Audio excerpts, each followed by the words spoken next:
यहाँ इंतजार चल रहा है कि जैसे ही वहाँ बापू की समाधि पर श्रद्धांजलि अर्पित करेंगे राष्ट्रपति बराक ओबामा, वहाँ 1 मिनट का मौन रखेंगे। वहाँ विजिटर्स बुक में वो लिखेंगे कि उनका अनुभव इस बार कैसा था। पिछली बार का अनुभव उन्होंने लिखा था कि यहाँ बार बार आने का मेरा मन करता है, यहाँ मैं बार बार आना चाहूंगा, यहाँ रहकर बापू की उपस्थिति को महसूस करता हूं और यहाँ मुझे असीम शांति का अनुभव हुआ।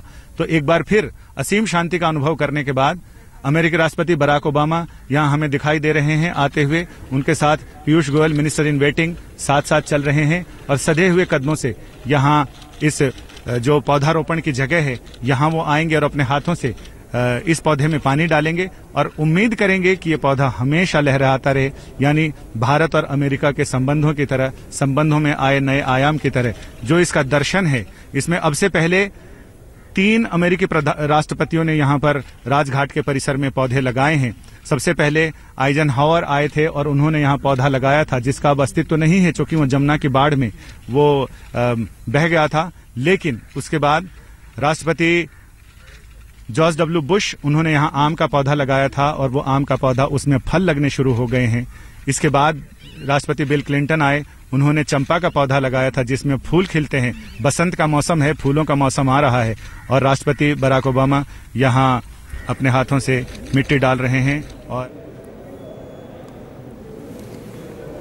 राष्ट्रपति बराक ओबामा जिन्होंने पौधारोपण किया है, ये पीपल का पौधा जिसका जिक्र संजय लगातार बता रहे हैं कि भारतीय परंपरा और संस्कृति में पीपल का क्या महत्व है। और आज से इसका महत्व नहीं है बल्कि उस दौर से महत्व है जब सही मायने में भारतीय संस्कृति अपने आप को पहचान रही थी, नई दृष्टि दुनिया को दिखा रही थी। और पीपल का महत्व उस दृष्टि, पीपल का वृक्ष बड़े लंबे वक्त तक रहता है, इसकी उम्र एक लिहाज से ज़्यादा भी होती है। और ये अलग बस इसका जिक्र जो बार बार किया जा रहा है कि 24 घंटे ये ऑक्सीजन भी देता है, ये सारी चीज़ें पीपल के साथ जुड़ी हुई हैं। लेकिन राष्ट्रपति ओबामा, जाहिर है ये एक दूसरी यात्रा, अमेरिकी राष्ट्रपति कोई पहली बार आया है और हमारे संवाददाता वहाँ पर जो लगातार मौजूद है जिसका जिक्र कर रहे हैं कि किस तरीके, उससे पहले उन्होंने वहाँ पर विजिटर बुक में भी जो लिखा है वह भी सामने आएगा किस रूप में लिखा है। और बराक ओबामा ने अक्सर इसका जिक्र किया है, दुनिया का हीरो किसी रूप में अगर कहा गया तो वो महात्मा गांधी को उन्होंने कहा कि वो वर्ल्ड हीरो है महात्मा गांधी,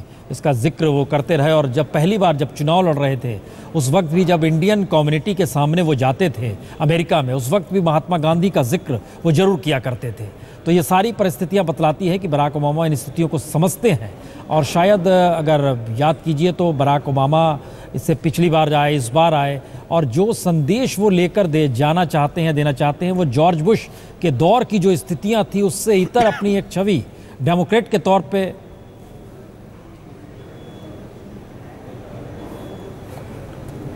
हाँ संजय, हमारी आवाज़ आ रही है तो बताइए। अब तो राष्ट्रपति ने रोपण भी कर दिया पौधे का और उसके बाद वहाँ से रवानगी।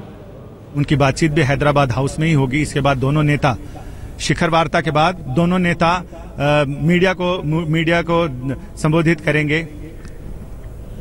यहाँ से रवाना हो चुके हैं प्रसून अमेरिकी राष्ट्रपति बराक ओबामा। उन्होंने यहाँ ये ज्ञान वृक्ष लगाया है और इसके साथ ये संदेश देने की कोशिश की है कि दुनिया में इंसानियत को, मानवता को बरकरार रखना है तो आतंकवाद जैसे जहर का नाश करना होगा जो कार्बन डाइऑक्साइड की तरह पूरे समाज को खतरे में डाल रहा है। इससे पहले भी ये संदेश दिया था उन्होंने, लेकिन वो जबानी संदेश था। यहाँ उन्होंने ये करके दिखाया है कि आतंकवाद हमारे लिए कितना बड़ा खतरा है और दुनिया को अगर जीवनी शक्ति देनी है तो ये पीपल का वृक्ष इसके पीछे एक सिर्फ संदेश बताता है।